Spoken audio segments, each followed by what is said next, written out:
Chemistry chapter 26 theory video 9, we are going to learn about partition coefficients. So in partition coefficients, what we discuss about is actually how a solute would move through two immiscible solvents and establish a equilibrium. So this equilibrium is established based on several factors. The partition coefficient is what we refer to as the overall result of this. So now, for example, if you take ammonia dissolved in two layers, that is water and organic solvent and ammonia water are immiscible liquids. So when you but ammonia dissolves in organic solvent as well as water. So after you put it into separating funnel, and if you shake it and leave it to separate, leave it to layer out, what happens is because ammonia is present in both of them, both the organic solvent and water, an equilibrium is established, and as a result ammonia will leave the organic solvent into aqueous solution, and from aqueous solution it will go to the organic solvent at the same rate. Now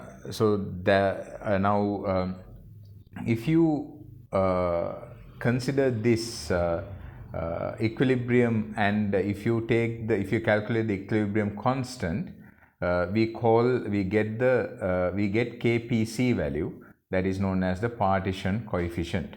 Partition coefficient is the equilibrium constant that we receive when we consider this kind of a situation, and it is the equilibrium constant that relates the concentration of a solute partition between two immiscible solvents at a particular temperature. Let's write down a note. Write down partition coefficients. When a solute is dissolved into immiscible liquids, an equilibrium is established where the solute moves from one solvent to the other and back again at the same rate. The equilibrium constant that is calculated in this regard is known as partition coefficient Kpc. Put a star and write down. Partition coefficient is the equilibrium constant that relates the concentration of a solute partition between two immiscible solvents at a particular temperature.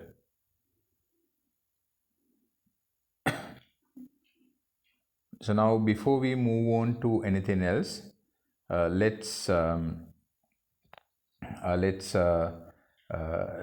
to the next theory part, because this worked example cannot be done without learning the rest of the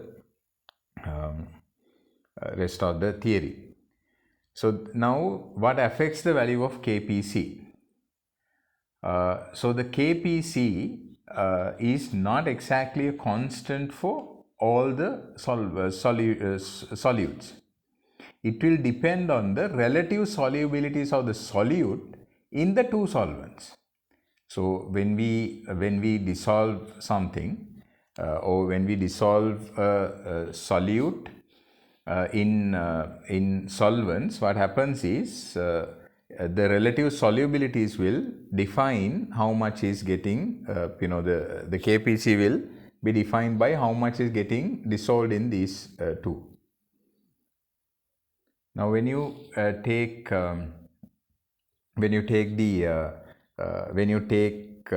two different immiscible liquids, how much is going to be dissolved in one and how much is going to be dissolved in the other will define how much is going to be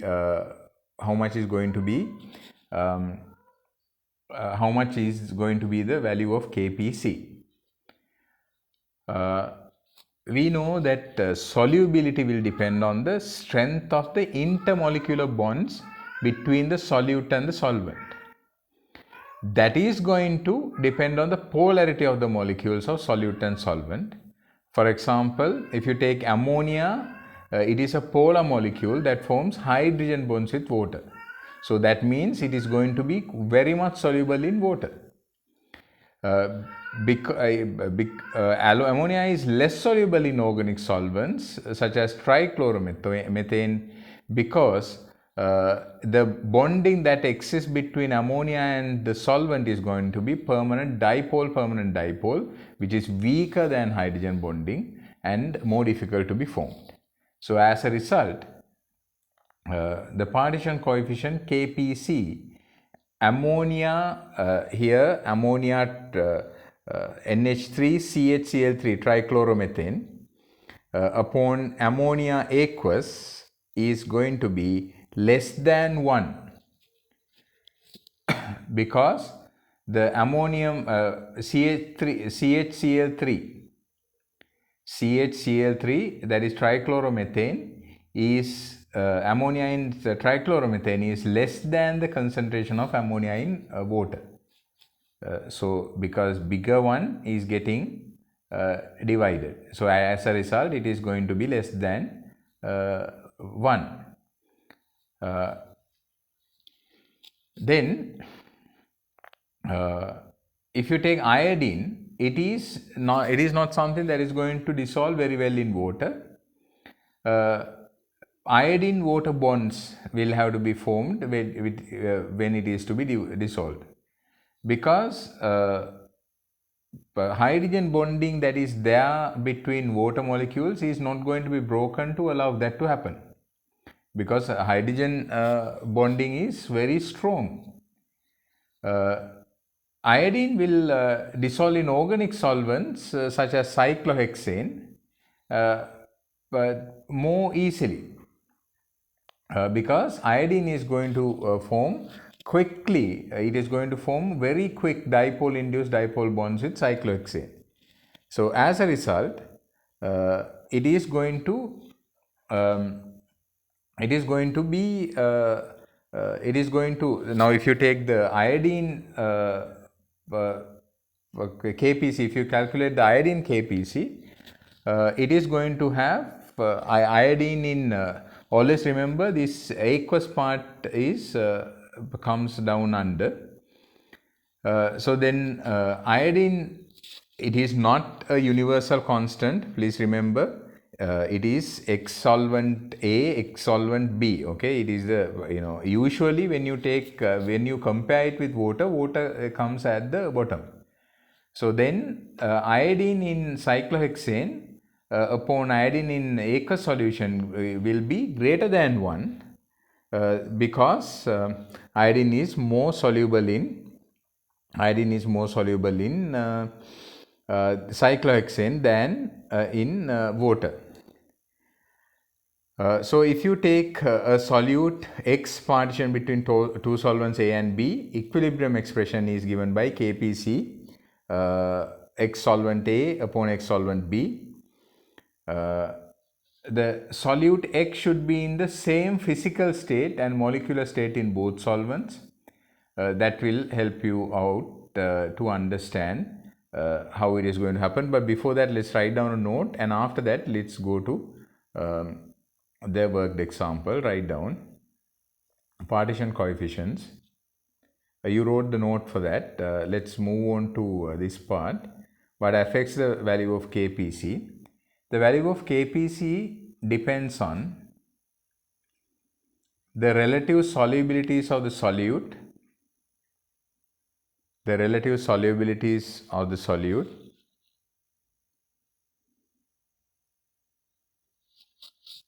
in the two solvents used in the partitioning.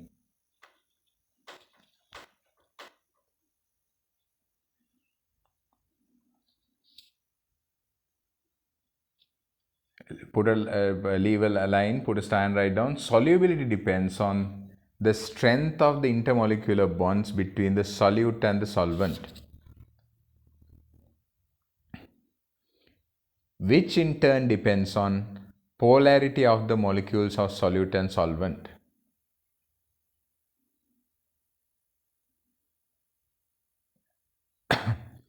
Polar molecules dissolve well in water, therefore because they can form hydrogen bonding.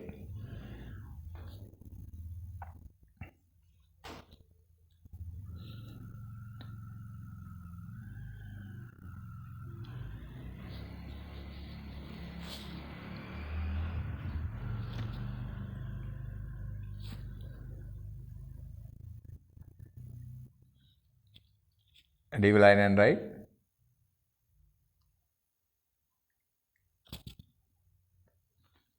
When relative solubilities are taken,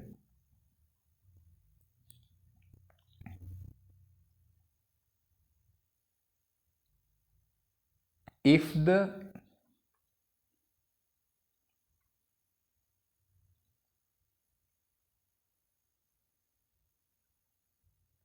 concentration of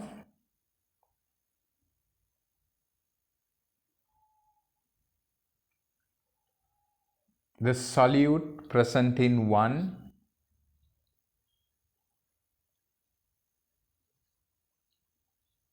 solvent is lesser than the other, their ratio will give a value less than 1. That means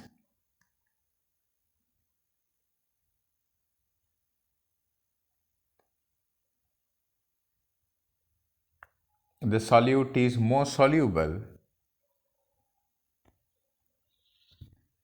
in the compound at the denominator of the ratio. I hope you understood this iodine and ammonia story. Write down KPC general equation, X solvent A divided by X solvent B.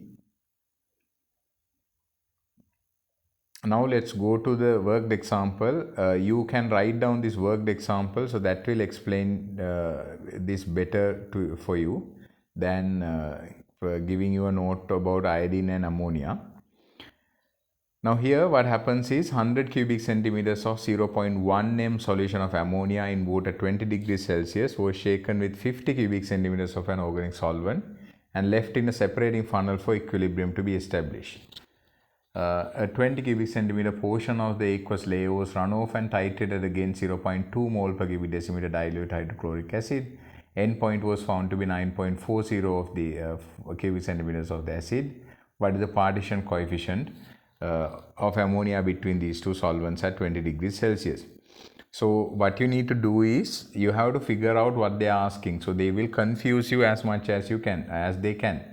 So here 100 cubic centimeters of ammonia and 50 cubic centimeters of organic solvent. So they have changed that to confuse you. I'm not going to explain how you find the concentrations and how many moles have reacted, because you should be knowing that. If you have any difficulties with that, please let me know. So alkaline ammonia is neutralized by dilute hydrochloric acid. You write the equation and you know the stoichiometry is going to be 1:1. So as a result, if you find the number of moles of HCl, you know the number of moles of ammonia that has reacted. Then from that you find out the number of moles that is present in either situations, and after that what you need to do is you know that the number of moles in the organic layer is going to be, what we found was the number of moles of ammonia in the organic layer. We know the number of moles of HCl is equal to number of moles of ammonia. So then we found the number of moles of ammonia in aqueous layer. So then that aqueous layer, the number of moles in the aqueous layer and the number of moles of ammonia in the organic layer, that will be similar to the original amount. So if you subtract the number of moles of ammonia present in the aqueous layer, you will get the number of moles of ammonia in the organic layer. So you subtract and then you will get the number of moles of ammonia in the organic layer. That is going to be 6 into 10 to the power 4 moles. Then what we do is we change them into concentrations, because partition coefficient Kpc is found using the concentrations. Then you get aqueous layer, it is 0.094 mole per cubic decimeter, and in the organic solvent it is 0.012. Then you find the Kpc, NH3 organic solvent upon NH3 aqueous, you get 0.13. As a result, you know that this value is less than 1, so that means it is more soluble in water than in the organic solvent. I hope that made sense. Please write down this question 10. If you don't understand, then let me know, then I will explain it further.